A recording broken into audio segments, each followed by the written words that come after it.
नमस्कार दोस्तों, आपके अपने YouTube चैनल स्टीव राज में आप सभी का स्वागत है। दोस्तों, आज के इस वीडियो में मैं आप लोगों को बीटीसी सेकंड सेमेस्टर गणित विषय के पवन सीरीज के अतिलघुत्तरीय क्वेश्चन सारे के सारे इसी वीडियो में कराऊंगा और इसमें से निश्चित रूप से आप लोगों का 6 से 7 नंबर का जो है जरूर से जरूर फंसेगा। इसलिए मेरे वीडियो को इन तक देखिए और यदि वीडियो पसंद आए तो वीडियो को लाइक करें और ये चैनल पर नए हैं तो चैनल को सब्सक्राइब करें।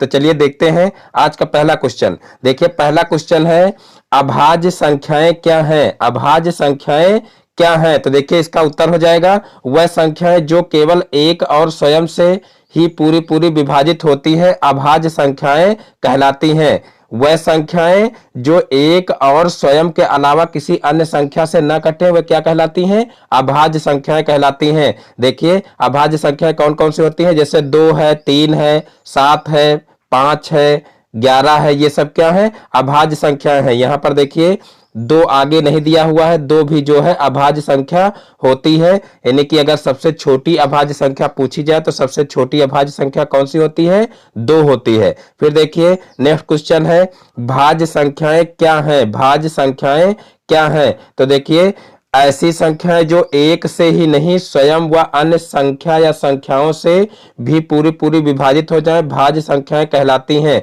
देखिए यहाँ पर स्पष्ट रूप से परिभाषा नहीं लिखी हुई है। जो परिभाषा हम बता रहे हैं वो परिभाषा आप लोग याद करिए। ऐसी संख्याएं जो एक और स्वयं के अलावा किसी अन्य संख्या से भी कट जाएं, वह संख्याएं जो एक और स्वयं के अलावा किसी अन्य संख्या से भी पूरी पूरी विभाजित हो जाएं, वह संख्याएं क्या कहलाती हैं? भाज्य संख्याएं कहलाती हैं। देखिए भाज्य संख्याएं कौन कौन सी होती है? यहां पर देखिए दिया हुआ है 2, 4, 6, 8, लेकिन 2 जो होती है वो भाज्य संख्या नहीं है, 2 अभाज्य संख्या है। इसलिए यहां पर गलत दिया हुआ है। सीरीज में काफी क्वेश्चन गलत दिए हुए हैं, तो आप लोग अच्छे से देख करके पढ़ना, नहीं तो गलत याद करके जाओगे तो आंसर जो है वहां पर यानी कि जो क्वेश्चन करके आओगे वो भी गलत हो जाएंगे। तो यहां पर देखिए सबसे छोटी जो भाज्य संख्या होती है वो 4 होती है, यानी कि भाज्य संख्या 4 से शुरू होती हैं। जैसे 4 है, 6 है, 8 है, 9 है और फिर आगे जो है 10 है, फिर 12 है। इस तरीके से ये संख्याएं क्या है? भाज्य संख्याएं हैं।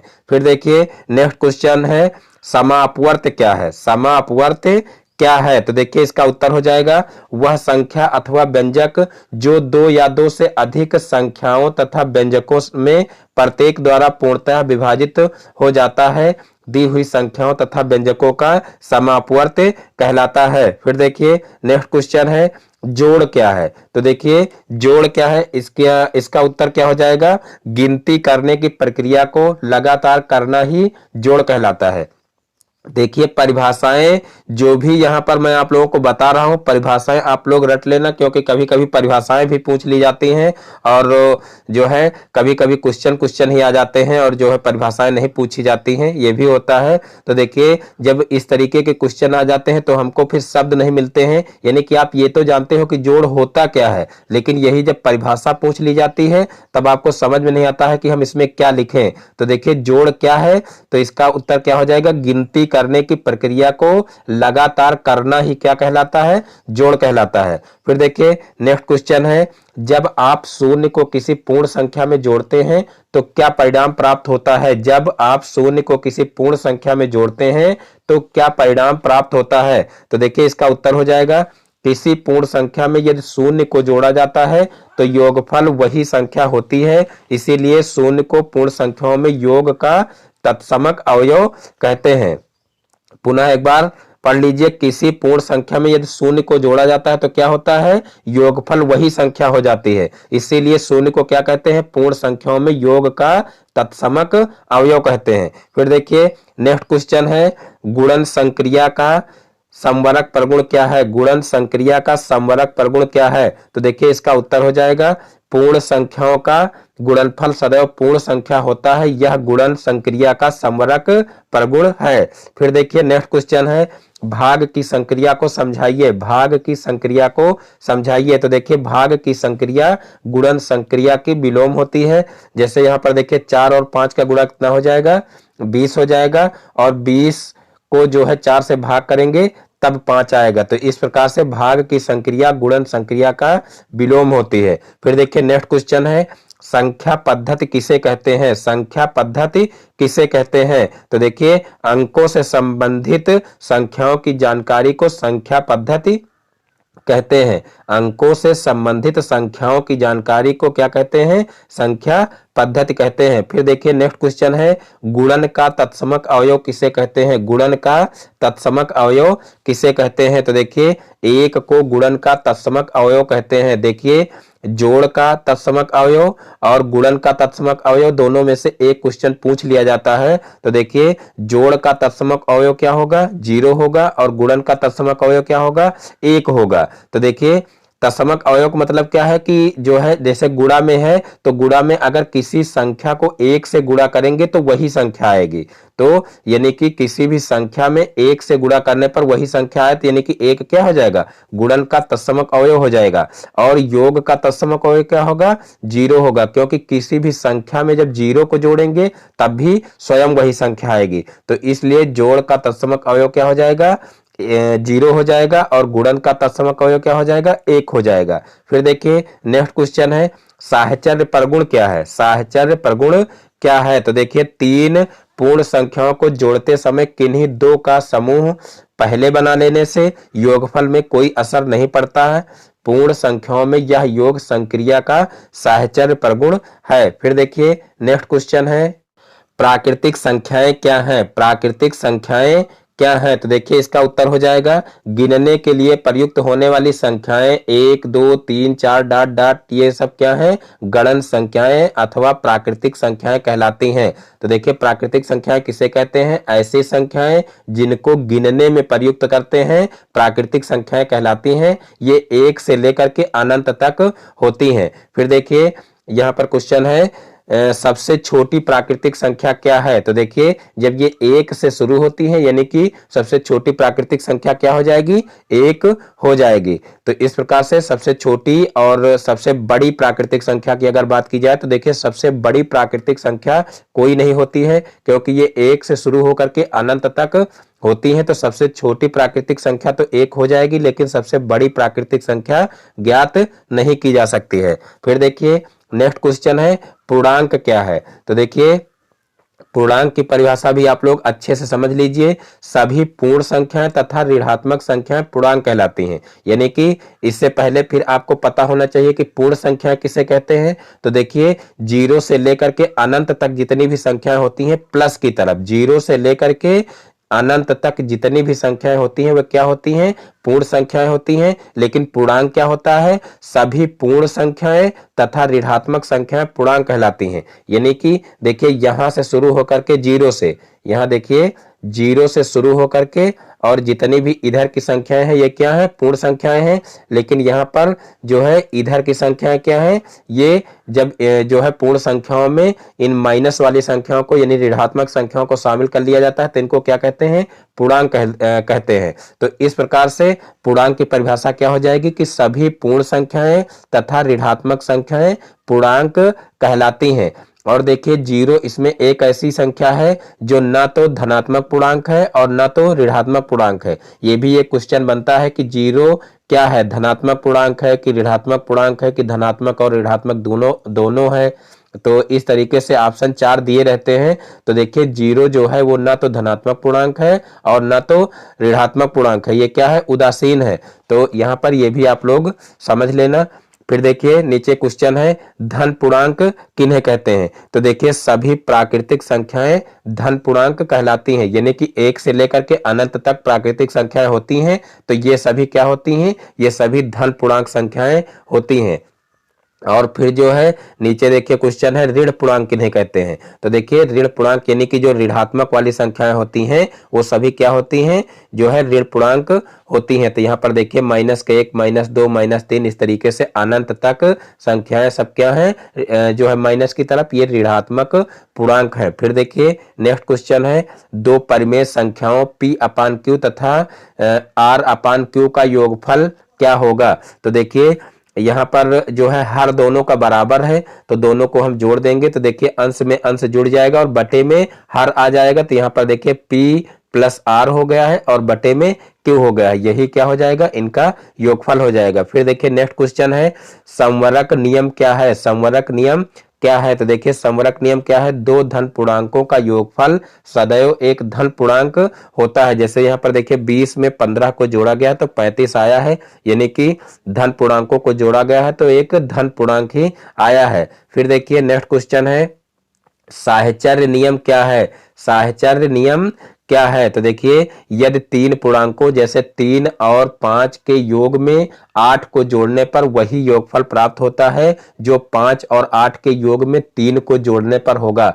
ये क्या है? यह साहचर्य नियम है। यानी कि पहले जो है शुरुआत की दो संख्याओं का जोड़ा बना करके और उनको जोड़ करके फिर तीसरी संख्या को जोड़ेंगे, और यहाँ पर देखिए पहली संख्या को छोड़ देंगे और जो है दूसरी और तीसरी संख्या का जोड़ा बना करके जोड़ करके तब तीसरी जो है पहली संख्या जोड़ेंगे। दोनों कंडीशन में जो है योग क्या आएगा? बराबर ही आएगा। तो इसको क्या कहते हैं? साहचर्य नियम कहते हैं। फिर देखिए नेक्स्ट क्वेश्चन है, 3 और 4 को अनुपात में व्यक्त कीजिए। 3 और 4 को अनुपात में व्यक्त कीजिए। तो देखिए 3 और 4 का अनुपात क्या हो जाएगा? 3:4। तो इस प्रकार से ये क्वेश्चन भी हो जाएगा। अब देखते हैं नेक्स्ट क्वेश्चन, दो संख्याओं में अनुपात 5:3 है, इसमें प्रथम पद तथा द्वितीय पद बताइए। दो संख्याओं में अनुपात 5:3 है, इसमें प्रथम पद तथा द्वितीय पद बताइए। तो देखिए इसमें प्रथम पद 5 हो जाएगा और द्वितीय पद 3 हो जाएगा। तो फिर देखते हैं नेक्स्ट क्वेश्चन, समानुपात किसे कहते हैं? समानुपात किसे कहते हैं? तो देखिए दो समान अनुपातों को समानुपात कहते हैं। इसे दर्शाने के लिए देखिए इस चिन्ह का प्रयोग किया जाता है। फिर देखते हैं नेक्स्ट क्वेश्चन, समानुपात में कितने पद होते हैं? समानुपात में कितने पद होते हैं? तो देखिए इसका उत्तर हो जाएगा 4। फिर देखिए नेक्स्ट क्वेश्चन है, मिश्र अनुपात किसे कहते हैं? मिश्र अनुपात किसे कहते हैं? तो देखिए इसका उत्तर हो जाएगा, अनुपातों को निरूपित करने वाली भिन्नों को गुणा करने पर प्राप्त गुणनफल उन अनुपातों का मिश्रित अनुपात कहते हैं। फिर देखिए नेक्स्ट क्वेश्चन है, समानुपात के भेद बताइए। समानुपात के भेद बताइए। तो देखिए सरल अनुपात, मिश्र अनुपात, ये है समानुपात के भेद। फिर देखिए नेक्स्ट क्वेश्चन है, मिश्र अनुपात किसे कहते हैं? मिश्र अनुपात किसे कहते हैं? तो देखिए ऊपर भी मिश्र अनुपात बताया गया है, यहाँ पर देखिए दूसरी तरीके से इसकी परिभाषा दी हुई है। देखिए जब 3 या 3 से अधिक राशियां दी हों और उनमें से एक राशि का परिवर्तन 2 या 2 से अधिक राशियों पर निर्भर हो तो मिश्र अनुपात कहलाता है। फिर देखिए नेक्स्ट क्वेश्चन है, सजातीय व्यंजक किन्हें कहते हैं? सजातीय व्यंजक किन्हें कहते हैं? तो देखिए इसका उत्तर हो जाएगा, एक ऐसा बहुपद व्यंजक जिसमें केवल एक चर x हो सजातीय व्यंजक कहलाता है। देखिए x यहाँ पर लिखा हुआ लेकिन x जरूरी नहीं है, यानी कि एक चर होना चाहिए, चाहे x हो चाहे y हो या चाहे जो हो, तो एक चर होना चाहिए। तो क्या कहलाता है? वो सजातीय व्यंजक कहलाता है। ऐसे बहुपद व्यंजक में दूसरा चर नहीं होता है। तो यहाँ पर देखिए उदाहरण के लिए दिया हुआ है 3x² + 2x - 6 = 0। फिर देखिए नेक्स्ट क्वेश्चन है, विजातीय व्यंजक क्या होते हैं? विजातीय व्यंजक क्या होते हैं? तो देखिए ऐसे बहुपदीय व्यंजक जिनमें अलग अलग चर होते हैं विजातीय व्यंजक कहलाते हैं। जैसे देखिए दो व्यंजक यहाँ पर दिए हुए हैं, एक में x दिया हुआ और एक में y दिया है, तो ये दोनों व्यंजक क्या है? ये विजातीय व्यंजक हैं। फिर देखिए नेक्स्ट क्वेश्चन है, समीकरण क्या है? तो देखिए एक समीकरण समता सूचक चिन्ह युक्त बीजीय व्यंजक पर एक प्रतिबंध है जिसमें चर की किसी विशिष्ट मान के लिए व्यंजक के दोनों पक्षों का मान समान होता है। यानी कि जो है ऐसा समीकरण होना चाहिए या ऐसा बीजीय कह लीजिए कि ऐसा बीजीय व्यंजक होना चाहिए जिसमें समता सूचक का मतलब बराबर का चिन्ह होना चाहिए, और उसमें से जो मान निकलता है यानी कि जो चर का मान निकलता है उस मान को जो है समीकरण में रखने पर दोनों पक्ष जो होते हैं वो संतुष्ट होने चाहिए। ये विशेष रूप से ध्यान रखना है। इसको क्या कहते हैं? समीकरण कहते हैं। पुनः एक बार परिभाषा को पढ़ लेते हैं कि एक समीकरण समता सूचक चिन्ह युक्त बीजीय व्यंजक पर एक प्रतिबंध है जिसमें चर के किसी विशिष्ट मान के लिए व्यंजक के दोनों पक्षों का मान समान होता है। और देखिए समीकरण के दोनों पक्ष बराबर नहीं होते हैं, उसमें से जो मान निकलता है उस मान को रखने पर यानी कि जो चर का मान निकलता है उस चर के मान को रखने पर जो है दोनों पक्षों के मान बराबर आने चाहिए। और सर्वसमिका क्या होती है? तो देखिए सर्वसमिका जो होती है उसके दोनों पक्ष जो होते हैं वो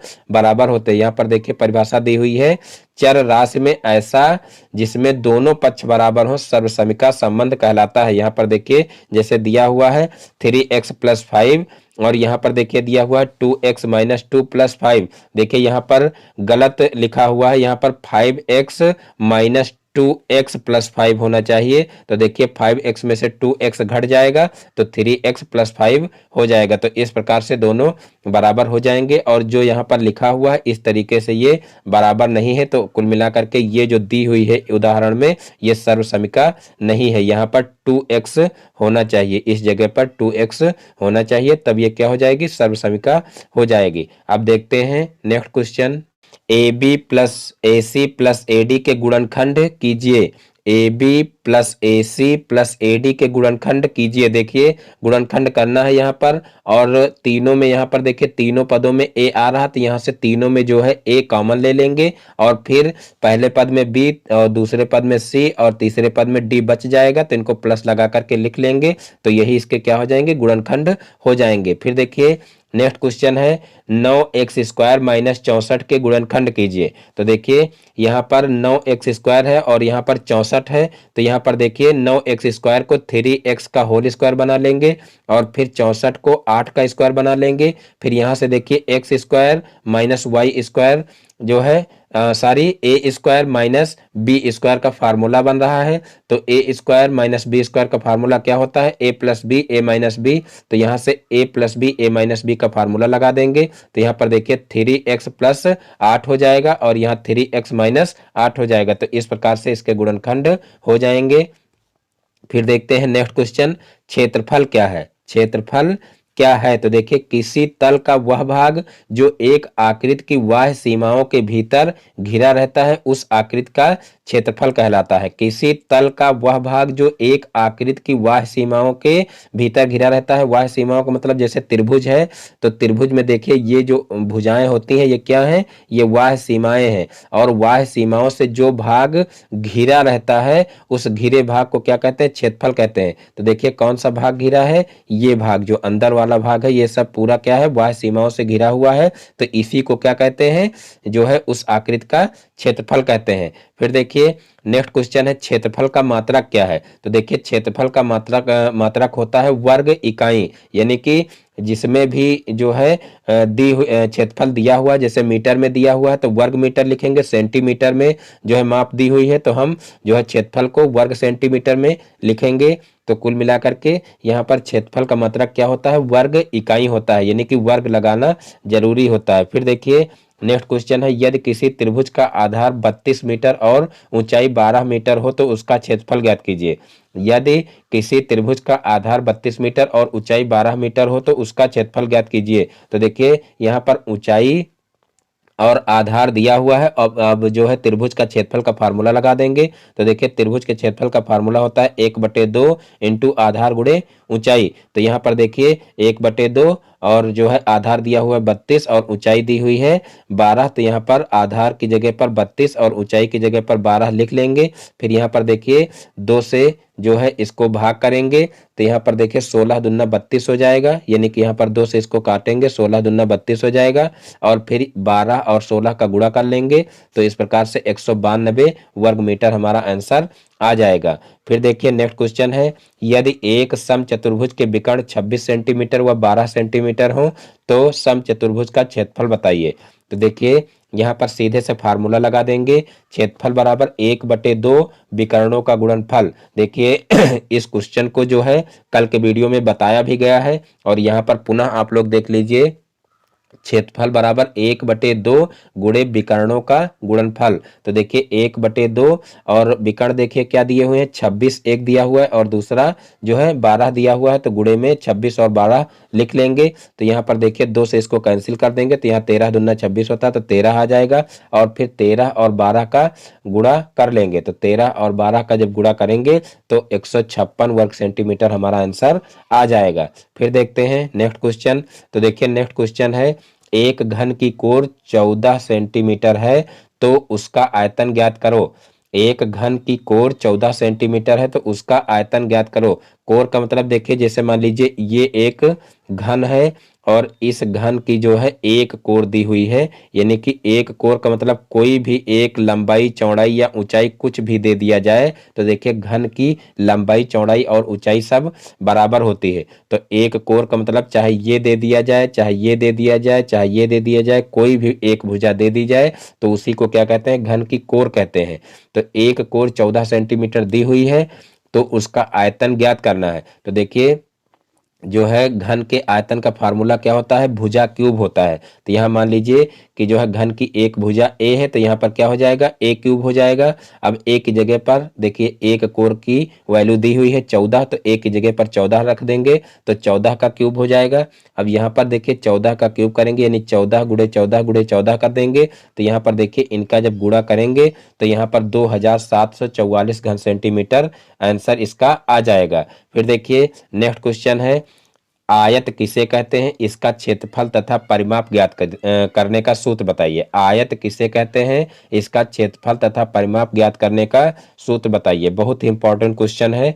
तो देखिए इसका उत्तर क्या हो जाएगा, आयत एक चार भुजाओं की आकृति है जिसकी आमने सामने की भुजाएं बराबर होती हैं तथा इसका प्रत्येक कोण समकोण होता है। आयत एक चार भुजाओं की आकृति है जिसकी आमने सामने की भुजाएं बराबर होती हैं तथा इसका प्रत्येक कोण समकोण होता है। यानी कि आयत इस तरीके का होता है, देख लीजिए यहाँ पर देखिए इसकी आमने सामने की भुजाएं इस तरीके से बराबर होती हैं, यानी कि ये भुजा जो होती है इस भुजा के बराबर होती है और ये भुजा जो है वो इस भुजा के बराबर होती है और इसके प्रत्येक कोण जो होते हैं वो क्या होते हैं, वो समकोण होते हैं, यानी कि 90 डिग्री के होते हैं। ये होती है आयत की परिभाषा। और फिर आयत के क्षेत्रफल का फार्मूला क्या होता है, तो देखिए आयत के क्षेत्रफल का फार्मूला होता है लंबाई गुणे ऊंचाई, सारी लंबाई गुणे चौड़ाई, और आयत का परिमाप क्या होता है, 2 लंबाई प्लस चौड़ाई।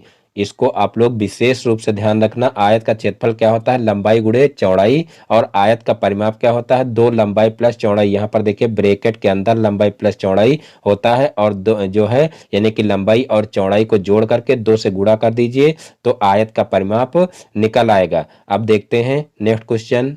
तो देखिए नेक्स्ट क्वेश्चन है, वर्ग क्या है, इसका क्षेत्रफल ज्ञात करने का सूत्र बताइए। वर्ग क्या है, इसका क्षेत्रफल ज्ञात करने का सूत्र बताइए। तो देखिए सबसे पहले तो हम देख लेते हैं कि वर्ग कैसे बनेगा। तो देखिए वर्ग इस तरीके का बनेगा, आयत और वर्ग में थोड़ा सा अंतर होता है।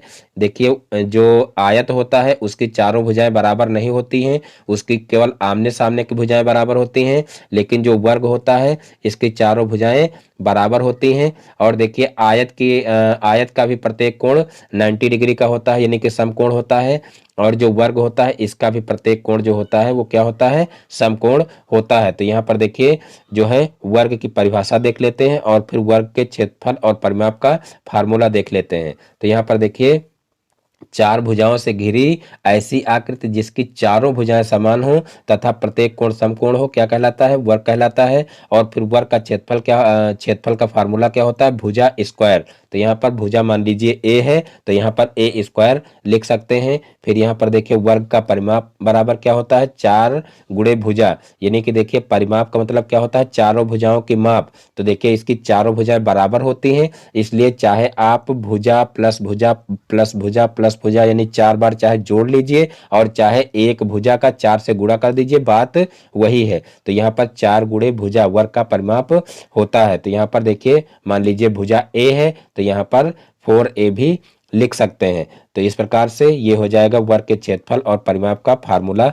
अब देखते हैं नेक्स्ट क्वेश्चन। तो देखिए नेक्स्ट क्वेश्चन है, त्रिभुज का क्षेत्रफल ज्ञात करने का सूत्र बताइए। त्रिभुज के क्षेत्रफल को ज्ञात करने का सूत्र बताइए। तो देखिए त्रिभुज के क्षेत्रफल का फार्मूला होता है 1/2 आधार गुणे ऊंचाई। त्रिभुज का क्षेत्रफल बराबर 1/2 आधार गुणे ऊंचाई। फिर देखिए नेक्स्ट क्वेश्चन है, अवर्गीकृत आंकड़े क्या है।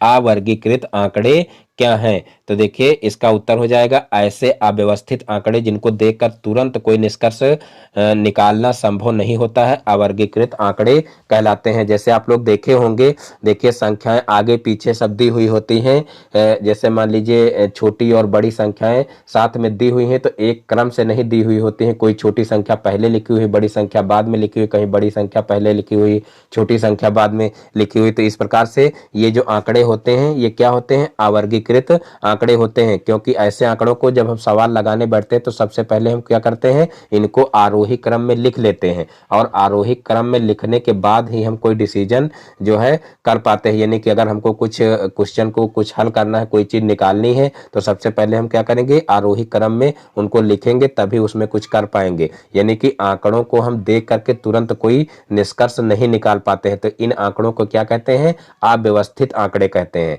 फिर देखिए जो है अव्यवस्थित आंकड़े या कह लीजिए अवर्गीकृत आंकड़े कहते हैं। फिर देखिए नेक्स्ट क्वेश्चन है, वर्ग अंतराल किसे कहते हैं। तो देखिए वह समूह जिनके द्वारा आंकड़ों को विभक्त किया जाता है वर्ग अंतराल कहलाते हैं। वह समूह जिनके द्वारा आंकड़ों को विभक्त किया जाता है वर्ग अंतराल कहलाते हैं। उदाहरण स्वरूप के देख लीजिए, जैसे 0 से 5, 5 से 10, 10 से 15, यानी कि इस प्रकार से जो है इनको विभक्त कर लिया जाता है और इनके अंतर्गत जो भी आंकड़े आते हैं उनके सामने लिख दिया जाता है। फिर देखिए नेक्स्ट क्वेश्चन है, बारंबारता क्या है। बारंबारता क्या है, तो देखिए दिए गए आंकड़ों में आने वाली प्रत्येक आंकड़े की कुल संख्या उस आंकड़ों की बारंबारता कहलाती है। दिए गए आंकड़ों में आने वाले प्रत्येक आंकड़े की कुल संख्या उस आंकड़ों की बारंबारता कहलाती है। जैसे मान लीजिए आंकड़े दिए हुए हैं, बहुत सारी संख्याएं दी हुई हैं, उसमें मान लीजिए 5 5 5 इस तरीके से जो है 6 बार मान लीजिए आया है,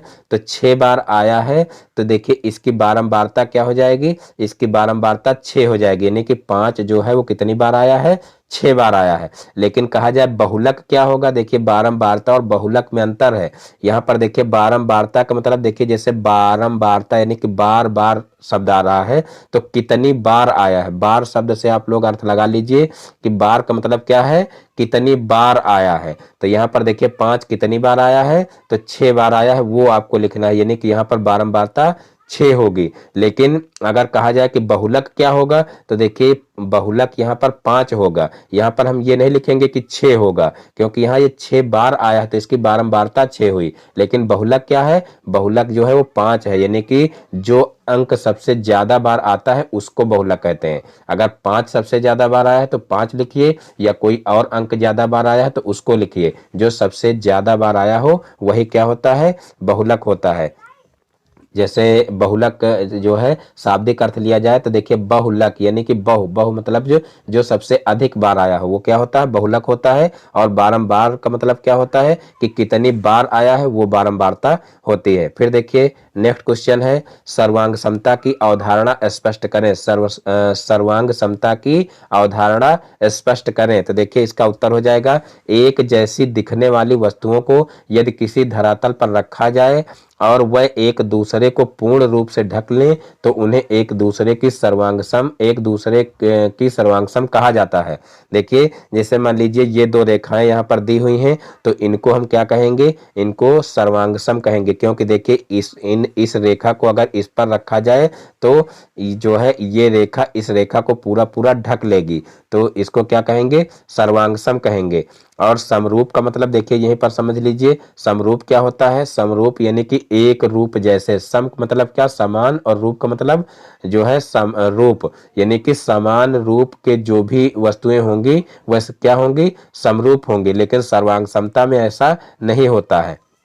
सर्वांग समता में क्या होता है कि सर्वांग समता में जो है कोई वस्तु है, मान लीजिए कोई दो वस्तुएं हैं, तो पहली वाली वस्तु पर अगर दूसरी वाली वस्तु रखी जाए तो वो पूरी पूरी ढक लेनी चाहिए, तब उसे सर्वांगसम कहेंगे। यानी कि मान लीजिए त्रिभुज की बात की जाए तो जैसे ये एक त्रिभुज है, अब इसके सर्वांगसम दूसरा त्रिभुज अगर लेंगे तो उसको भी इसके ऊपर अगर रखें तो पूरा पूरा इस तरीके से ढक लेना चाहिए। लेकिन समरूप में क्या होता है, समरूप में मान लीजिए एक ये त्रिभुज है और इसी के जैसा मान लीजिए एक ये छोटा सा त्रिभुज बना है, तो ये भी क्या होगा, ये भी समरूप त्रिभुज होगा। तो इस प्रकार से सर्वांग समता और समरूपता में अंतर होता है। फिर देखिए नेक्स्ट क्वेश्चन है, सर्वांगसम आकृति किसे कहते हैं। सर्वांगसम आकृति किसे कहते हैं, तो देखिए इसका उत्तर हो जाएगा, जिन दो आकृतियों का आकार एक माप, देखिए जिन दो आकृतियों का आकार एक माप समान हो, जिन्हें एक विशेष प्रकार की आकृति से पहचाना जा सके, तो उन्हें सर्वांगसम आकृति कहते हैं। फिर देखिए नेक्स्ट क्वेश्चन है अध्यारोपण विधि किसे कहते हैं? अध्यारोपण विधि किसे कहते हैं? तो देखिए इसका उत्तर हो जाएगा जब दो सर्वांगसम आकृति होती हैं जिनकी माप व आकार समान होता है परंतु उनकी स्थिति भिन्न होती है, एक आकृति को दूसरी आकृति पर रखने पर वह पूर्ण रूप से ढक लेती है, तो दो वस्तु के इस प्रकार के तुलना करने को अध्यारोपण विधि कहते हैं। कहने का मतलब ये है कि यहाँ पर सिर्फ स्थिति जो है वो जो है दूसरी होनी चाहिए, यानी कि दोनों देखने में उनकी स्थिति अलग होनी चाहिए, लेकिन अगर एक दूसरे के ऊपर रखा जाए तो वो एक दूसरे को पूरी तरीके से पूर्ण रूप से ढक ले, तब इसको क्या कहते हैं? अध्यारोपण विधि कहते हैं। जैसे मान लीजिए एक त्रिभुज इस तरीके से बना हुआ है, देख लीजिए, मान लीजिए एक त्रिभुज इस तरीके से बना हुआ है और दूसरा त्रिभुज देखिए इस तरीके से बना हुआ है, तो देखिए इस तरीके से बना हुआ, तो दोनों देखने में देखिए अलग है। ये देखिए इधर को बना हुआ है और ये इधर को बना हुआ है। यहाँ पर देखिए लंब भुजा इधर है और इसमें लंब भुजा इधर है, तो इस प्रकार से। लेकिन जब इन जो है इसको इसके ऊपर रखा जाए पलट करके, तो देखिए मान लीजिए जैसे कागज पे दोनों चित्र बने हुए हैं, तो अगर कागज यहाँ से बीच से इस तरीके से मोड़ दिया जाए तो ये दोनों एक दूसरे के ऊपर आ जाएंगे, तो इस प्रकार से इसको क्या कहेंगे? अध्यारोपण विधि कहेंगे। फिर देखिए नेक्स्ट क्वेश्चन है त्रिभुजों की सर्वांग क्षमता से क्या तात्पर्य है? त्रिभुजों की सर्वांग क्षमता से क्या तात्पर्य है? तो देखिए इसका उत्तर हो जाएगा यदि एक त्रिभुज दूसरे त्रिभुज को पूर्ण रूप से ढक ले तो इसे क्या कहते हैं? त्रिभुज की सर्वांग क्षमता कहा जाता है। फिर देखिए नेक्स्ट क्वेश्चन है त्रिभुजों की सर्वांग क्षमता की क्या शर्तें हैं? बहुत ही इंपॉर्टेंट क्वेश्चन है। तो देखिए ज्यामिति के अनुसार त्रिभुजों की सर्वांग क्षमता की शर्तें निम्न प्रकार से हैं। तो देखिए पहली शर्त है कोण भुजा कोण सर्वांग क्षमता का नियम, यानी कि कोण भुजा कोण का मतलब क्या है कि मान लीजिए दो त्रिभुज हैं तो जो है दो कोण और एक भुजा बराबर होनी चाहिए, तब दोनों त्रिभुज सर्वांगसम होंगे। फिर देखिए दूसरी कंडीशन है भुजा कोण भुजा सर्वांग क्षमता का नियम, यानी कि दो भुजाएं और एक कोण बराबर होना चाहिए तो दोनों त्रिभुज क्या होंगे? सर्वांगसम होंगे।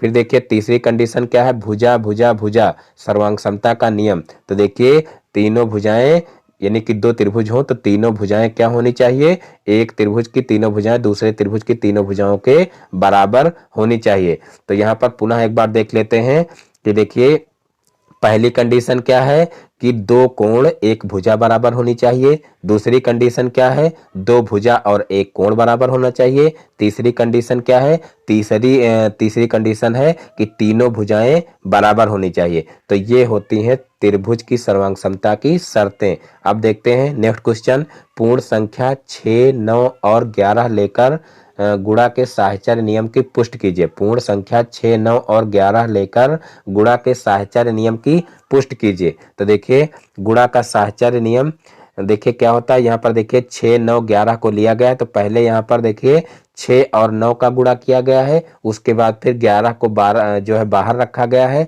और फिर ये जो है इनका गुणा देखिए क्या हो गया 6 9 54 और फिर गुणे 11 किया गया तो 594 आ गया है। फिर यहाँ पर 6 को 12 जो है बाहर रखा गया है और लास्ट वाली दो संख्याओं को जो है ब्रैकेट के अंदर रखा गया, तो 6 को यहाँ पर देखिए बाहर है, फिर गैर 9 99 होता है और फिर 99 को 6 से गुणा करेंगे तो कितना हो जाएगा 594 हो जाएगा। यानी कि कुल मिलाकर के दोनों कंडीशन में जो है यहाँ पर इनका गुणनफल बराबर आ रहा है, तो यही क्या है साहचर्य नियम की पुष्टि है। तो अतः गुणा के साहचर्य नियम की पुष्टि हो रही है। फिर देखिए नेक्स्ट क्वेश्चन है कि रेखीय समीकरण क्या है? रेखीय समीकरण क्या है? तो देखिए इसका उत्तर हो जाएगा ऐसा समानता सूचक कथन जिसमें प्रयुक्त चर की घात 1 हो रेखीय समीकरण कहलाता है।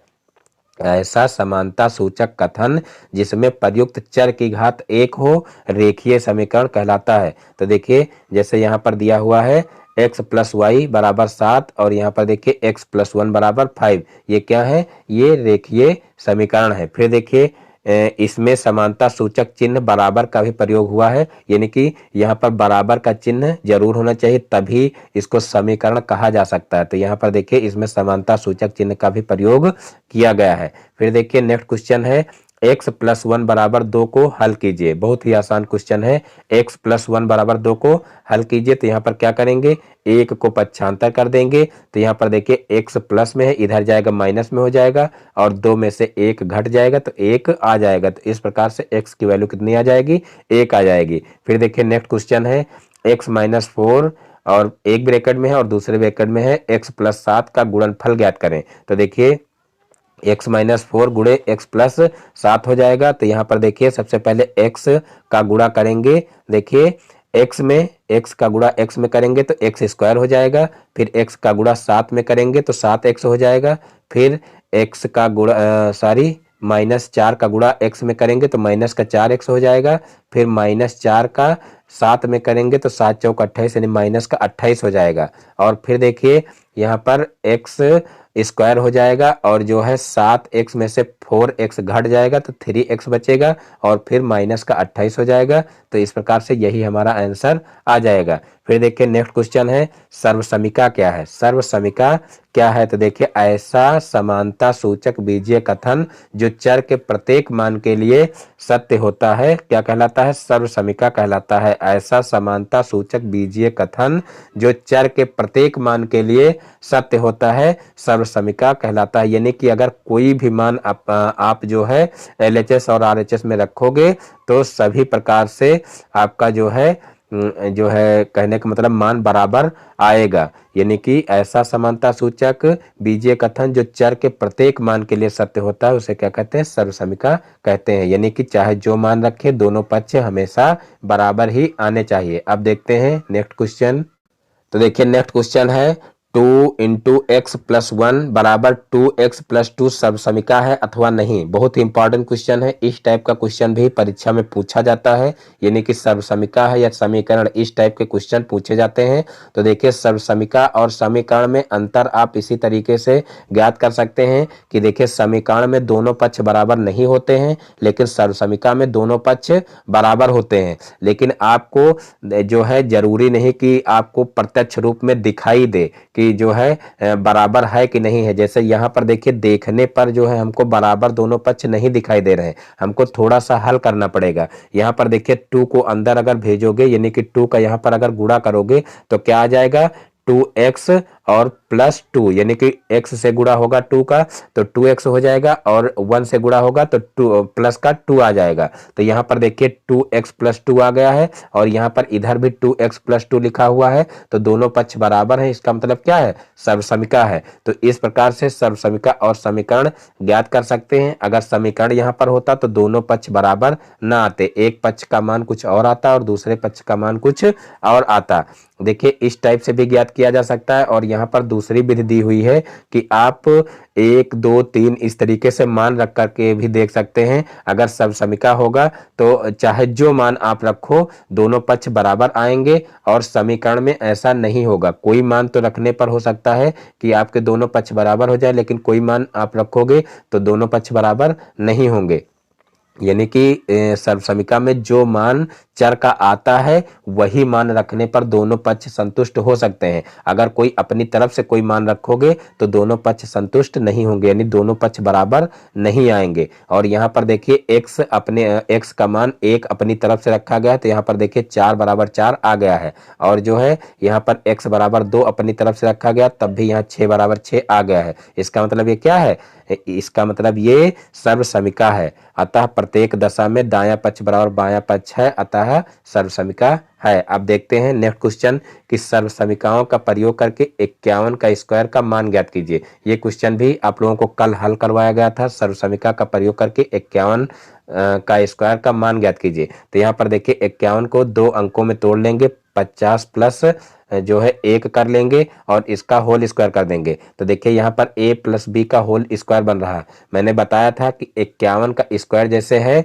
आपको लगाना है तो यहाँ पर 51 गुणे 51 से नहीं हल करना है। इस तरीके से हल करोगे तो आपका उत्तर तो यही आएगा लेकिन आपको मार्क नहीं मिलेंगे, यानी कि आपको नंबर नहीं मिलेंगे। तो यहाँ पर जैसे सर्वसमीका का प्रयोग करके कहा गया है तो आपको निश्चित रूप से इसी तरीके से क्वेश्चन को करना है। तो यहाँ पर देखिए 50 प्लस 1 का होल स्क्वायर किया गया है तो यहाँ पर a square plus B square plus 2ab कर दिया गया है। अब यहाँ पर 50 का स्क्वायर क्या होगा हो जाएगा, तो यहाँ पर 25 यानी कि 2500 हो जाएगा। और फिर देखिए 50 गुणे 2 यानी कि 100 हो जाएगा। और फिर यहाँ पर 1 का स्क्वायर 1 हो जाएगा। अब इन सभी को जोड़ेंगे तो कितना हो जाएगा, 2601 आ जाएगा। अब यहाँ पर नेक्स्ट क्वेश्चन देखते हैं, X cube Y minus X Y cube का गुणनखंड ज्ञात कीजिए। तो देखिए कैसे इसको हल करेंगे, तो देखिए X cube Y minus X Y cube बराबर दिया हुआ है एक्स वाई, यानी कि यहाँ पर देखिए एक्स वाई कॉमन ले लिया गया, क्योंकि दोनों में देखिए एक्स वाई कॉमन मिल रहा है, तो एक्स वाई कॉमन हो गया है। अब यहाँ से देखिए जो है एक्स वाई कॉमन लिया जाएगा तो एक्स स्क्वायर बचेगा, और यहाँ से एक्स वाई कॉमन लिया जाएगा तो वाई स्क्वायर बचेगा। अब यहाँ से देखिए एक्स वाई बाहर है ब्रैकेट के। अब यहाँ पर देखिए X square minus Y square formula बन रहा है। कौन सा फार्मूला बन रहा है, A square minus B square, यानी कि A square minus B square का फार्मूला क्या होता है, A plus B A minus B. तो वही यहाँ पर X plus Y X minus Y लिख दिया गया है, तो यही हमारा क्या हो जाएगा, यही आंसर हो जाएगा। अब देखते हैं नेक्स्ट क्वेश्चन कि एक बगीचे में 2025 पौधे लगे हैं, प्रत्येक पंक्ति में उतने ही पौधे लगे हैं जितने बगीचे में कुल पंक्तियां हैं, प्रत्येक पंक्ति में कुल कितने पौधे लगे हैं। एक बगीचे में 2025 पौधे लगे हैं, प्रत्येक पंक्ति में उतने ही पौधे लगे हैं जितने बगीचे में कुल पंक्तियां हैं, प्रत्येक पंक्ति में कुल कितने पौधे लगे हैं। ये क्वेश्चन कई बार आप लोगों को लगवाया गया है। यहाँ पर देखिए मान लीजिए प्रत्येक पंक्ति में लगे पौधों की संख्या हम x मान लेंगे, और प्रत्येक पंक्ति में उतने ही पौधे लगे हैं जितने पंक्ति में पौधे हैं, तो यहाँ पर देखिए जो है x मान लेंगे, तो यहाँ पर एक्स स्क्वायर बराबर कितना हो जाएगा, जो है 2025 हो जाएगा। और फिर यहाँ पर x बराबर क्या हो जाएगा, अंडर रूट 2025 हो जाएगा। और फिर जब 2025 का जो है वर्गमूल निकालेंगे तो कितना आ जाएगा, 45 आ जाएगा। तो इस प्रकार से प्रत्येक पंक्ति में पौधों की संख्या 45 ही आंसर हमारा आ जाएगा। फिर देखते हैं नेक्स्ट क्वेश्चन, एक वर्गाकार तार का क्षेत्रफल 144 वर्ग सेंटीमीटर है, इसे मोड़कर एक आयत बनाया गया है। यदि आयत की लंबाई 16 सेंटीमीटर हो तो आयत की चौड़ाई ज्ञात कीजिए। ये क्वेश्चन भी आप लोगों को लगवाया गया है। यहाँ पर देखिए आयत की चौड़ाई कितनी है, 9 सेंटीमीटर है। यहाँ पर देखिए 2015 के पेपर में इसको सॉल्व कराया गया है। जिन लोगों को इस क्वेश्चन को लगाने में कोई प्रॉब्लम हो तो वहाँ पर सॉल्यूशन आप लोग 2015 के प्रीवियस पेपर में आप लोग देख सकते हैं। यहाँ पर आप लोगों को हल नहीं करवाया जाएगा, क्योंकि यहाँ पर सॉल्यूशन नहीं दिया हुआ है और स्क्रीन पर हल करवाने में थोड़ा लंबा जाएगा, इसलिए हल नहीं किया जा रहा है। अगर जिनको देखने की आवश्यकता है तो 2015 के प्रीवियस ईयर के पेपर में आप लोग देख सकते हैं। फिर देखिए नेक्स्ट क्वेश्चन है, एक कक्षा में 3x square plus 5x minus 9 बालक एवं x square plus 5x plus 4 बालिकाएं पढ़ती हैं। कक्षा में बालकों की संख्या बालिकाओं की संख्या से कितनी अधिक है। कक्षा में बालकों की संख्या बालिकाओं की संख्या से कितनी अधिक है, यानी कि बालकों की संख्या ज्यादा है और बालिकाओं की संख्या कम है। तो यहाँ पर हम क्या करेंगे कि बालकों की संख्या कितनी अधिक है ये हमको निकालना है। तो हम क्या करेंगे कि बालकों की संख्या में से बालिकाओं की संख्या को घटा देंगे, तो वही काम यहाँ पर किया गया है। तो देखिए बालकों की संख्या जो थी वो यहाँ पर उतार लिए हैं, फिर यहाँ पर माइनस क्या हो जाएगा, बालिकाओं की संख्या हो जाएगा, तो माइनस यहाँ पर बालिकाओं की संख्या लिख दी गई है। अब यहाँ पर देखिए ऊपर से पुनः जो है बालकों की संख्या उतार लेंगे, और इस माइनस की वजह से यहाँ पर देखिए नीचे चिन्ह चेंज हो जाएंगे, तो यहाँ पर माइनस का एक्स स्क्वायर हो जाएगा, और यहाँ पर देखिए प्लस का 5x है, यहाँ पर ये मिसप्रिंट है यानी कि गलत लिखा हुआ, तो यहाँ पर देखिए ये हो जाएगा माइनस का 5x और यहाँ पर माइनस का 4 हो जाएगा। यानी कि जो है इस व्यंजक के जितने भी चिन्ह है वो सारे के सारे चेंज हो जाएंगे। यहाँ पर सिर्फ एक्स स्क्वायर का चिन्ह चेंज किया गया है। तो यहाँ पर देखिए फिर 3x स्क्वायर में से एक एक्स स्क्वायर घटेगा, तो यहाँ पर 2x स्क्वायर बचेगा। फिर देखिए एक्स स्क्वायर वाला पद हो गया। अब 5x और 5x देखिए यहाँ पर 5x प्लस का है और यहाँ पर माइनस का है, दोनों आपस में कैंसिल हो जाएंगे। फिर यहाँ पर देखिए 9 माइनस का है और यहाँ पर माइनस का 4 है, तो दोनों आपस में जुड़ जाएंगे, तो माइनस का 13 हो जाएगा। तो इस प्रकार से 2x स्क्वायर माइनस 13 ही हमारा आंसर आ जाएगा। अब देखते हैं नेक्स्ट क्वेश्चन। 3,5,x,9,11 का समांतर माध्य 7 है तो x का मान ज्ञात कीजिए। तो देखिए यहाँ पर समांतर माध्य 7 दिया हुआ है और x का मान हमको ज्ञात करना है। तो देखिए यहाँ समांतर माध्य का फार्मूला लगा देंगे। समांतर माध्य बराबर पदों का योग बटे पदों की संख्या। तो देखिए यहाँ पर जो पद दिए हुए हैं इनको जोड़ लीजिए। तो देखिए पद दिए हुए हैं 11 है, तो 11 में 9 जोड़ेंगे तो कितना हो जाएगा, 20 हो जाएगा। और 20 5 25 हो जाएगा और 25 3 28 हो जाएगा। यानी कि पदों का योग कितना हो जाएगा, 28 प्लस x हो जाएगा। और देखिए जो है पदों की संख्या कितनी है, तो कुल पद है देखिए 5, तो यहाँ बटे में 5 हो जाएगा। और समांतर माध्य 7 है तो यहाँ पर 7 हो जाएगा। और फिर यहाँ पर देखिए यहाँ पर तिर्यक गुणा हो जाएगा, यहाँ पर इसके बटे में 1 कर लीजिए तो यहाँ पर तिर्यक गुणा हो जाएगा। तो यहाँ पर देखिए 28 प्लस x बराबर कितना हो जाएगा, 7 पचे 35, तो यहाँ पर 35 हो जाएगा। फिर यहाँ पर x को एक तरफ रखेंगे और जो है 28 को उधर पक्षांतर कर देंगे तो 35 माइनस 28 हो जाएगा।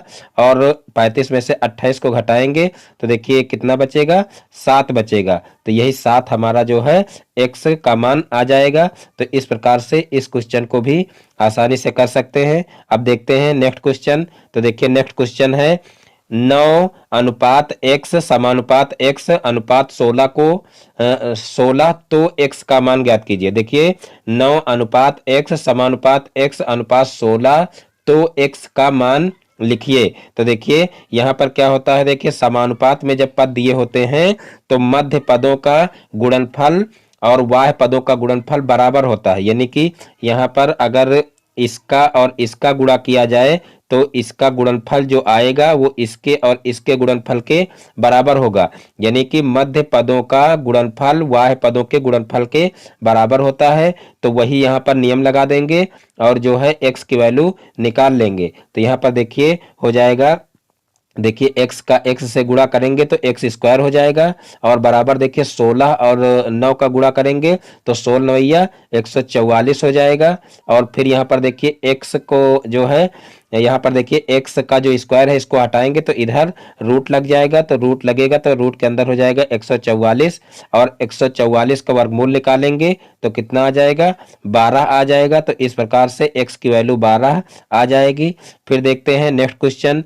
तो देखिए नेक्स्ट क्वेश्चन है समीकरण x/3 प्लस x/2 बराबर 10 को हल कीजिए। यानी कि यहाँ पर भी हमको x की वैल्यू निकालनी है। तो यहाँ पर देखिए सबसे पहले हम क्या करेंगे, एलसीएम ले लेंगे। तो देखिए एलसीएम यहाँ पर 6 है तो 6 यहाँ पर हो जाएगा। देखिए यहाँ पर 3 है, यहाँ पर 2 है तो 3 और 2 का एलसीएम लेंगे तो कितना हो जाएगा, 3 दूना 6। तो यहाँ पर देखिए 3 में 2 से गुणा किए हैं तब जो है 6 हुआ है, तो ऊपर भी 2 से गुणा करेंगे तो यहाँ पर 2x हो जाएगा। और देखिए 2 में 3 से गुणा किए हैं तब 6 हुआ है, तो ऊपर भी 3 से गुणा करेंगे तो 3x हो जाएगा। तो इस प्रकार से ऊपर अंश में 2x प्लस 3x हो जाएगा और बटे में 6 हो जाएगा और बराबर में 10 है तो 10 रहेगा। अब क्या करेंगे, इस 10 को जो है उधर भेज देंगे। तो यहाँ पर देखिए एक तरफ हो जाएगा 5x और 10 को उधर पक्षांतर करेंगे तो जो है 6 को उधर पक्षांतर करेंगे तो जो है 6 उधर जाएगा तो 10 के साथ में गुणा करेगा तो 10 छक्का 60 हो जाएगा। और फिर 5 को भी उधर भेज देंगे तो 5 जो है इधर x के साथ में गुणा कर रहा तो उधर जाएगा तो भाग करेगा तो 60/5 हो जाएगा। और फिर 60 को 5 से भाग देंगे तो देखिए 12 पंचे 60 होता है, यानी कि x की वैल्यू यहाँ पर 12 आ जाएगी। तो इस प्रकार से ये क्वेश्चन भी हल हो जाएगा। अब देखते हैं नेक्स्ट क्वेश्चन। तो देखिए नेक्स्ट क्वेश्चन है चित्र में त्रिभुज ABC और त्रिभुज PQR दो समरूप त्रिभुज हैं। यदि BC बराबर 2 सेंटीमीटर, AB बराबर 3 सेंटीमीटर और QR बराबर 3 सेंटीमीटर तो भुजा PQ की माप ज्ञात कीजिए। देखिए ऊपर क्वेश्चन में बता दिया गया है कि त्रिभुज ABC और त्रिभुज PQR दो समरूप त्रिभुज हैं। और फिर जो है क्या किया गया है, यहाँ पर देखिए चित्र भी बने हुए हैं। ये दोनों त्रिभुज जो है वो समरूप त्रिभुज हैं। देखिए AB जो है भुजा दी हुई है 3 centimetre, BC 2 centimetre, QR 3 centimetre और इसकी दो भुजाएं नहीं दी हुई हैं और यही हमको क्या करना है, ज्ञात करना है। तो यहाँ पर देखिए सबसे पहले हम क्या करेंगे, जो है एक जो है सर्वांग सम त्रिभुज सारी समरूप त्रिभुज की एक शर्त होती है कि जो संगत भुजाएं होती हैं वो संगत भुजाओं के समानुपाती होती हैं। तो वही यहाँ पर कंडीशन लगा देंगे। तो यहाँ पर देखिए बी सी अपान क्यू आर, देखिए बी सी भुजा ये है, बी सी अपान क्यू आर, देखिए इसके ये भुजा है संगत भुजा। तो यहाँ पर क्या करेंगे, बी सी अपान क्यू आर बराबर a b upon p q. A b देखिए कौन सी है, ए बी ये है और पी क्यू ये है, यानी कि इसके संगत भुजा ये हो जाएगी और इसके संगत भुजा ये हो जाएगी। तो इस प्रकार से ये जो है समानुपाती हैं। तो इस तरीके से लिख लेंगे अनुपात में। उसके बाद फिर इनका मान रख देंगे। तो यहाँ पर बी सी बराबर देखिए 2 सेंटीमीटर है, 2 सेंटीमीटर रख देंगे। और क्यू आर देखिए 3 सेंटीमीटर है तो 3 सेंटीमीटर रख देंगे। फिर ए बी जो है वो कितना है, देखिए ए बी 3 सेंटीमीटर है तो ए बी 3 सेंटीमीटर रख देंगे। और पी क्यू हमको ज्ञात करना है क्योंकि पी क्यू यहाँ पर देखिए नहीं दिया हुआ है। तो 3 भुजाएं दी हुई हैं। अब 3 भुजाओं में जो है 3 भुजाओं के मान रख देंगे और चौथी भुजा जो है इससे निकाल लेंगे। तो यहाँ पर देखिए तिर्यक गुणा सबसे पहले करेंगे। तो तिर्यक गुणा करेंगे तो यहाँ पर देखिए 2x हो जाएगा और 3 का गुणा होगा तो 3 त्रिक का 9 हो जाएगा। और फिर इस 2 को क्या करेंगे, इधर पक्षांतर कर देंगे। तो इधर देखिए गुणा कर रहा था तो उधर जाएगा भाग करेगा। फिर यहाँ पर देखिए 3 त्रिक का 9/2 हो जाएगा। अब 9 को 2 से भाग करेंगे तो 4.5 आ जाएगा, यानी कि 4.5 आ जाएगा। तो इस प्रकार से x की वैल्यू निकल आएगी। अब देखते हैं नेक्स्ट क्वेश्चन। तो देखिए नेक्स्ट क्वेश्चन है सबसे छोटी पूर्ण संख्या लिखिए, सबसे छोटी पूर्ण संख्या लिखिए। तो देखिए सबसे छोटी पूर्ण संख्या कौन सी होती है, 0 होती है, क्योंकि पूर्ण संख्या जो होती हैं वो 0 से शुरू होकर के अनंत तक जाती है, यानी कि सबसे छोटी पूर्ण संख्या 0 होती है। लेकिन सबसे बड़ी पूर्ण संख्या ज्ञात नहीं की जा सकती है। फिर देखिए नेक्स्ट क्वेश्चन है निम्नलिखित में से या निम्नलिखित में समीकरण तथा सर्वसमीका छांटकर उत्तर पुस्तिका में लिखिए। यानी कि यहाँ पर देखिए 2 समीकरणें दी हुई हैं या कह लीजिए 2 सर्वसमीकाएं दी हुई हैं और इनमें से हमको सर्वसमीका और समीकरण छांटना है कि कौन सी सर्वसमीका है, कौन से समीकरण। हमको पहले से पता नहीं है कि कौन सी समीकरण है और कौन सी सर्वसमीका है। तो यहाँ पर देखिए अभी हम इससे पहले ये क्वेश्चन आप लोगों को हल करा चुके हैं। देखिए इसका अंदर गुणा करेंगे तो 2x + 2 हो जाएगा और इधर भी 2x + 2 है। इसका मतलब ये क्या है, ये सर्व समीका है क्योंकि इसके LHS और RHS बराबर हैं। और यहाँ पर देखिए 2x - 1 है और यहाँ पर बराबर में x है। तो इसको जो है बराबर नहीं कहा जा सकता, या कह लीजिए कि ये बराबर नहीं है, इसके दोनों पक्ष बराबर नहीं है, इसलिए ये क्या हो जाएगा, ये हो जाएगा समीकरण। तो ऊपर वाली जो है वो हो जाएगी सर्व समीका और नीचे वाली जो है ये 2 नंबर की ये हो जाएगी समीकरण। फिर देखते हैं नेक्स्ट क्वेश्चन। तो देखिए नेक्स्ट क्वेश्चन है 83 के अंकों को परस्पर बदलने में प्राप्त संख्या को मूल संख्या से घटाने पर कौन सी संख्या मिलती है। बहुत ही इंपॉर्टेंट क्वेश्चन है और बहुत आसान भी है। 83 के अंकों को परस्पर बदलने में प्राप्त संख्या को मूल संख्या से घटाने पर कौन सी संख्या मिलती है। तो यहाँ पर देखिए 83 के अंकों को अगर हम परस्पर चेंज करेंगे तो क्या बनेगा, देखिए 3 आगे आ जाएगा और 8 पीछे चला जाएगा, यानी कि 38 हो जाएगा। और कहा गया है फिर 38, यानी कि 38 को क्या करना है, यानी कि जो प्राप्त संख्या है, तो प्राप्त हुई संख्या कौन सी 38 है, 38 को मूल संख्या से घटाने पर, तो देखिए मूल संख्या हमारी 83 थी, तो 83 में से 38 को घटाएंगे तो कितना आ जाएगा, 45 आ जाएगा। तो यही हमारा आंसर हो जाएगा। अब देखते हैं नेक्स्ट क्वेश्चन। तो देखिए नेक्स्ट क्वेश्चन है समीकरण -4x + 3 बराबर 6 -6x - 18 को हल कीजिए। तो देखिए ये क्वेश्चन भी कल आप लोगों को हल करवाए हैं, यानी कि कल के वीडियो में ये क्वेश्चन था। तो देखिए इसको कैसे करेंगे, यहाँ पर देखिए जो है जो चर पद हैं उनको एक तरफ कर लेंगे और जो अचर पद हैं उनको एक तरफ कर लेंगे। तो यहाँ पर देखिए 6x था, तो यहाँ पर देखिए 6x इधर ही रखेंगे और इधर जो है इसको पक्षांतर कर लेंगे तो प्लस का 4x हो जाएगा। और इधर 3 प्लस का था तो इधर जो है 18 जो है उसको इधर ले आएंगे तो प्लस का 18 हो जाएगा। और फिर जो है 18 और 3 को जोड़ देंगे तो 21 हो जाएगा। और यहाँ पर 6x में से 4x घटा देंगे तो यहाँ पर कितना हो जाएगा, माइनस का 2x हो जाएगा। फिर x को एक तरफ रखेंगे और इस 2 को भी पक्षांतर कर देंगे। तो देखिए 2 को पक्षांतर करेंगे तो यहाँ पर देखिए x बराबर -21/2 हो जाएगा। देखिए जो ये माइनस वाला 2 है ये उधर जाएगा, तो जो है 21 के आगे चाहे माइनस लगा दीजिए और चाहे 2 के आगे माइनस लगा दीजिए, यानी कि बात एक ही है, चाहे ऊपर माइनस रखिए चाहे नीचे, आपका माइनस में आंसर आएगा, ये क्लियर है। तो यहाँ पर देखिए माइनस का 21/2 हमारा आंसर आ जाएगा। अब देखते हैं नेक्स्ट क्वेश्चन। तो देखिए नेक्स्ट क्वेश्चन है, एक कक्ष की लंबाई 11 मीटर, चौड़ाई 8 मीटर और ऊंचाई 5 मीटर है। कक्ष की चारों दीवारों का क्षेत्रफल ज्ञात कीजिए। चारों दीवारों का क्षेत्रफल ज्ञात करना है, तो देखिए इसके लिए क्या फार्मूला लगाएंगे।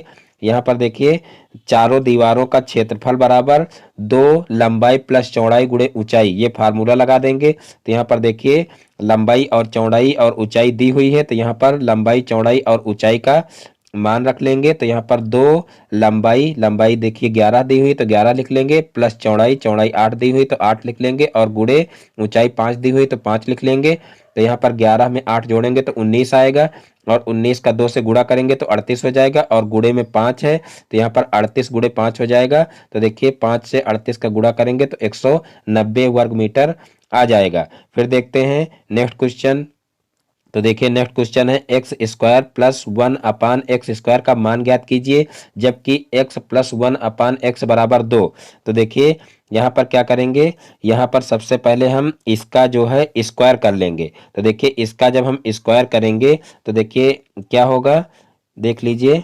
यहाँ पर इसका जब स्क्वायर करेंगे, देखिए ये यहाँ पर गलत लिखा हुआ है, तो इधर हम स्क्वायर किए दे रहे हैं। देखिए a प्लस बी का होल स्क्वायर का फार्मूला बन रहा है, तो यहाँ पर हो जाएगा एक्स स्क्वायर प्लस, हो जाएगा एक्स स्क्वायर प्लस 1/x², और फिर प्लस 2 इंटू एक्स और इंटू 1/x, ये हो जाएगा।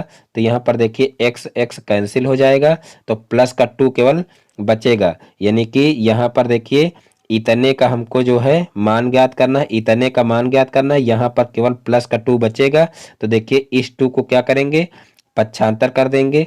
तो यहाँ पर देखिए यहाँ पर थोड़ा सा मिसप्रिंट है, यहाँ पर देखिए स्क्वायर यहाँ पर नहीं लिखा हुआ है, तो यहाँ पर देखिए इतना ही अभी आया था, तो इस 2 को इधर पक्षांतर करेंगे, और इसके जो है इसका मान जो है यहाँ पर 2 दिया हुआ है, तो इसकी जगह पर 2 का मान रख लेंगे।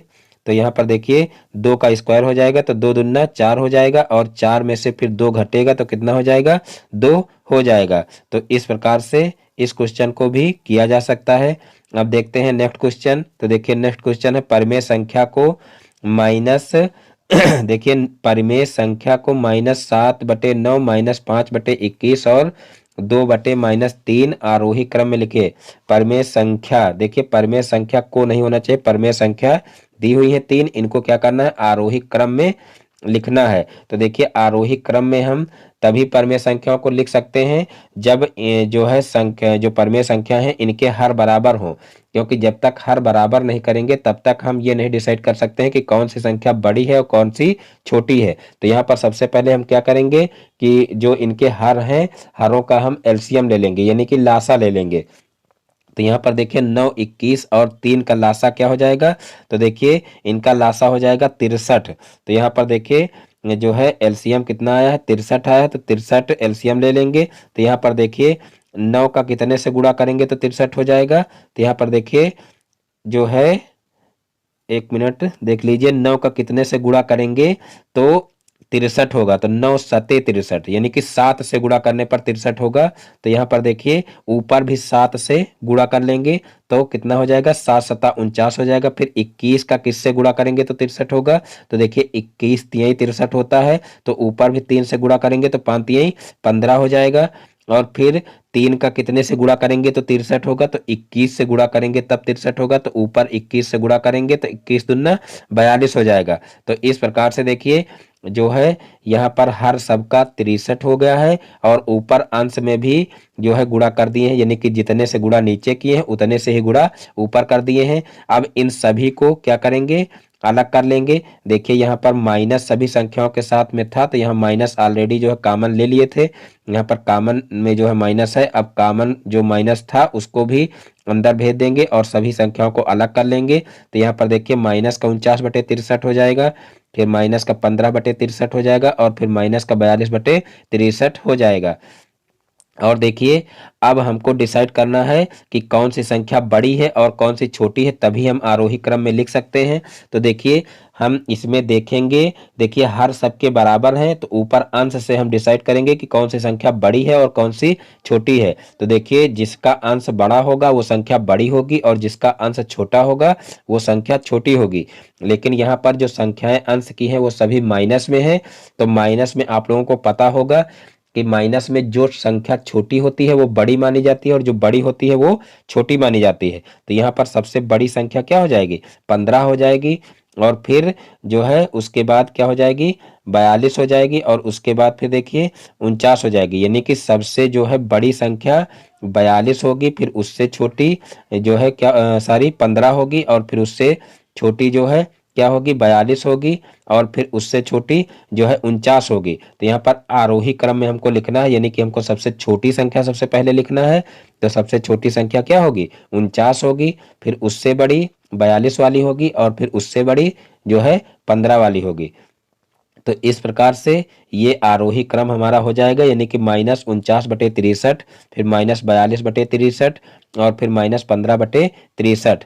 फिर देखते हैं नेक्स्ट क्वेश्चन। तो देखिए नेक्स्ट क्वेश्चन है, प्लूटो का जन्म 429 ईसा पूर्व में हुआ था तथा 348 ईसा पूर्व में दिवंगत हुए। वह कितने वर्षों तक जीवित रहे। तो देखिए यहाँ पर ईसा पूर्व का मतलब होता है ईसा मसीह के जन्म से पहले। तो देखिए ईसा मसीह के जन्म से पहले यानी कि 429 वर्ष पहले जो है जन्म हुआ था। और जो है फिर वह जो है उनकी मृत्यु कब हुई, 348 ईसा पूर्व में। तो हमको क्या करना है कि वह कितने वर्षों तक जीवित रहे ये निकालना है। तो हम यहाँ 429 में से 348 को घटा देंगे तो 81 वर्ष आ जाएगा। तो इस प्रकार से ये क्वेश्चन भी हल हो जाएगा। अब देखते हैं नेक्स्ट क्वेश्चन।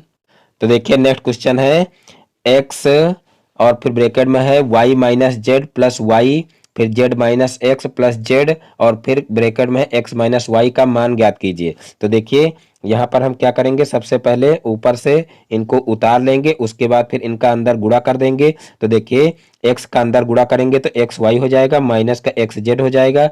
यहाँ पर इस y का गुणा करेंगे तो वाई जेड, और माइनस का वाई एक्स हो जाएगा। फिर इस z का अंदर गुणा करेंगे तो Z X minus Z Y हो जाएगा। अब यहाँ से देखिए एक्स वाई प्लस का है और ये एक्स वाई माइनस का है, फिर यहाँ पर एक्स जेड माइनस का है और यहाँ पर एक्स जेड प्लस का है, फिर यहाँ पर देखिए वाई जेड प्लस का है और यहाँ पर वाई जो है वाई जेड माइनस का है। तो इस प्रकार से सभी पद कट जा रहे हैं, इसका मतलब क्या आ जाएगा, 0 हमारा आंसर आ जाएगा। तो इस प्रकार से ये क्वेश्चन भी हल हो जाएगा। अब देखते हैं नेक्स्ट क्वेश्चन। तो देखिए नेक्स्ट क्वेश्चन है, एक रेलगाड़ी की चाल x² + 3x + 2 किलोमीटर प्रति घंटा है, तो वह x + 2 घंटे में कितनी दूरी तय करेगी।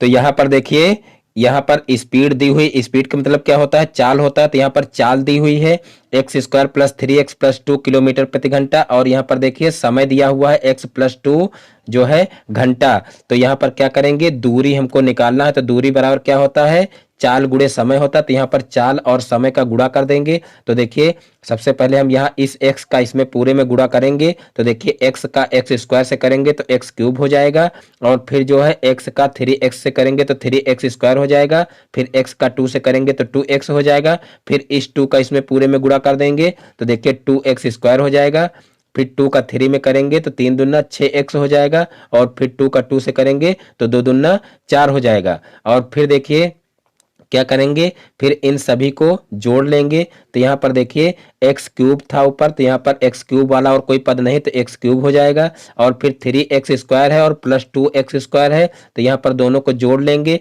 तो कितना हो जाएगा, 3 2 5x² हो जाएगा।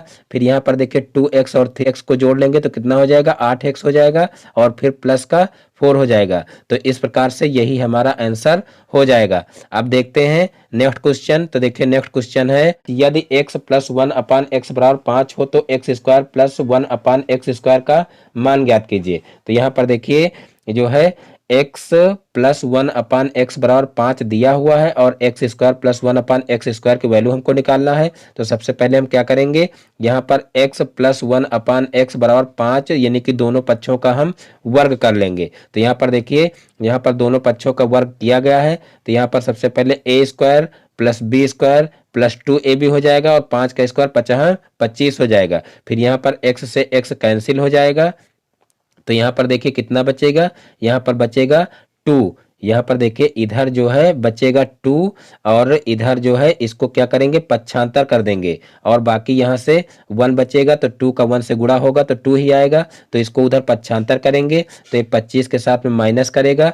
तो यहाँ पर देखिए X square plus 1/x square बराबर 25 माइनस 2 हो जाएगा और 25 में से 2 को घटाएंगे तो कितना हो जाएगा, 23 हो जाएगा। तो इस प्रकार से 23 ही इसका मान हो जाएगा, यानी कि हमको x square plus 1/x square की वैल्यू निकालनी थी। तो x square plus 1/x square की वैल्यू क्या आ जाएगी, 23 आ जाएगी। तो इस प्रकार से यही हमारा आंसर आ जाएगा। अब देखते हैं नेक्स्ट क्वेश्चन। तो देखिए नेक्स्ट क्वेश्चन है -9/11 के योगात्मक प्रतिलोम, -9/11 का योगात्मक प्रतिलोम ज्ञात कीजिए। तो देखिए -9/11 का योगात्मक प्रतिलोम क्या होगा।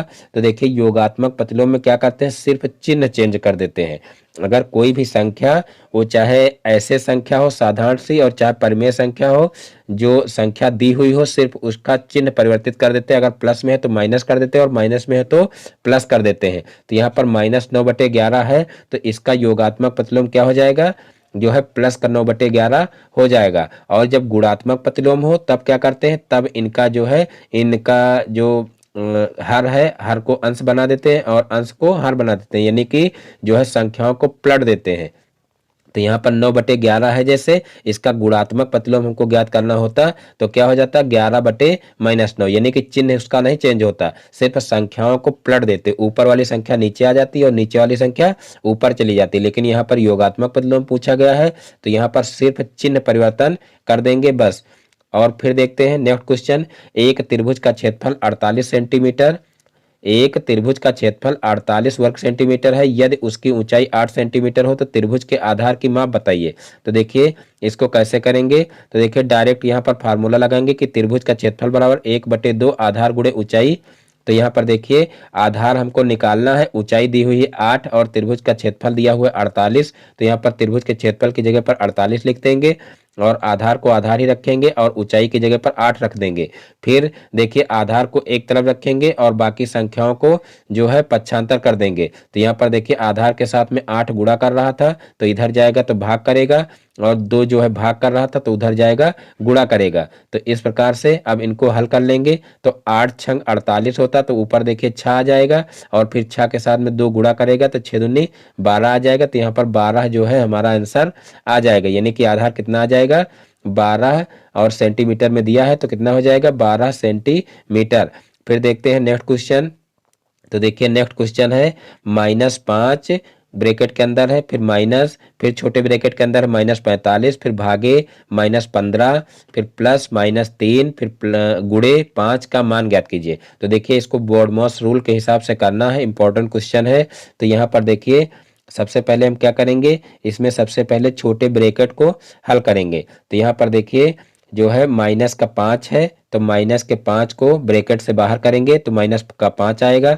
और उसके बाद फिर देखिए माइनस का 45 है तो माइनस का 45 भी ब्रैकेट से बाहर करेंगे तो क्या हो जाएगा, प्लस का 45 हो जाएगा, क्योंकि माइनस माइनस प्लस होता है। और फिर जो है यहाँ पर देखिए जो है इसका जब ब्रैकेट खोलेंगे तो यहाँ पर देखिए ब्रैकेट खोलेंगे तो माइनस का 15 हो जाएगा और यहाँ पर भी माइनस का 3 हो जाएगा। और जो है 5 के साथ में इसका गुणा करेंगे तो 5 3 15, देखिए प्लस माइनस का गुणा माइनस होता है तो यहाँ माइनस का 15 हो जाएगा। और उससे पहले हम क्या करेंगे, यहाँ पर देखिए इनका भाग कर लेंगे, क्योंकि भाग को पहले किया जाता है। तो 45/15 हो जाएगा। देखिए 45 जो है वो माइनस में है और 15 भी माइनस में है, तो माइनस माइनस का गुणा प्लस होता है। तो 15 × 45, तो देखिए प्लस का 3 हो जाएगा, लेकिन आगे जो माइनस है इस माइनस की वजह से क्या हो जाएगा, माइनस का 3 हो जाएगा। तो यहाँ पर देखिए माइनस का 5 है तो यहाँ माइनस का 5 हो गया। फिर इतने का हल क्या हो जाएगा, इतना हल करेंगे तो माइनस का 3 आ जाएगा। फिर इतना हल करेंगे तो 5 ये 15 माइनस का 15 आ जाएगा। और यहाँ पर देखिए यहाँ पर जो है एक चिन्ह छूट गया है, यहाँ पर जो है माइनस होना चाहिए, जो कि जो है बुक में नहीं दिया हुआ, यहाँ पर माइनस होना चाहिए। तो इस प्रकार से माइनस का 5 माइनस का 3 माइनस का 15 हो जाएगा। अब इन सभी को जोड़ेंगे क्योंकि माइनस माइनस जुड़कर माइनस होते हैं। तो 15 3 कितना हो जाएगा, 15 3 18 और 18 5 23 हो जाएगा। तो इस प्रकार से माइनस का 23 हमारा आंसर आ जाएगा।